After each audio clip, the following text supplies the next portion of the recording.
ഏറ്റവും കൂടുതൽ മൈസൂരിലേക്ക് പോകുന്നത് നമ്മളെ KL രജിസ്ട്രേഷനിലുള്ള വണ്ടികളാണ്.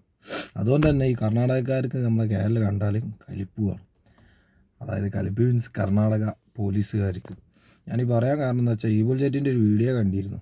എന്ത് കർണാടകയിൽ മൈസൂരിൽ അവർക്ക് കൂലിംഗ് ഒട്ടിച്ചതിന് ഫൈൻ കിട്ടിയിരുന്നു. അപ്പോൾ അത് അൺഎക്സ്പെക്റ്റഡ് ആയിട്ട് ആർക്കെങ്കിലും കിട്ടും പോലെ അവർക്ക് കിട്ടിയപ്പോൾ അത് ഒരു വീഡിയോ ആക്കിയാന്ന് വിചാരിച്ചിരുന്ന ആൾക്കാർ കുറേ ഉണ്ട്. പക്ഷെ അങ്ങനെയല്ല. എനിക്കും എൻ്റെ സുഹൃത്തിനും ഒക്കെ അടുപ്പിച്ച് ഇതേപോലത്തെ അനുഭവം ഉണ്ടായിട്ടുണ്ട്. മൈസൂർ പോയിട്ട് കൂളിംഗ്, അതായത് നമ്മൾ കേരളത്തിൽ കഷ്ടപ്പെട്ട് പൊരുതി കൂളിംഗ് ഒട്ടിക്കാനുള്ള പെർമിഷൻ വാങ്ങിയപ്പോൾ അവിടെ ചെന്നപ്പോൾ അവർ നമുക്ക് പെറ്റി അടിച്ച് തരികയാണ്. പിന്നെ അവിടുത്തെ വണ്ടി ചൂണ്ടിക്കാണിച്ച് ഡയലോഗ് കളിക്കി കഴിഞ്ഞാൽ ഒരു 500 പറയുന്നത് അത് 1000 ആവും 2000 ആവും.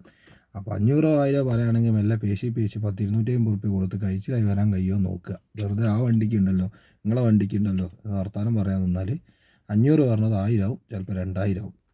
അപ്പോൾ ഈ കാര്യം നിങ്ങളതിൽ ഷെയർ ചെയ്യാമെന്ന് വിചാരിച്ചിട്ട് പറഞ്ഞാൽ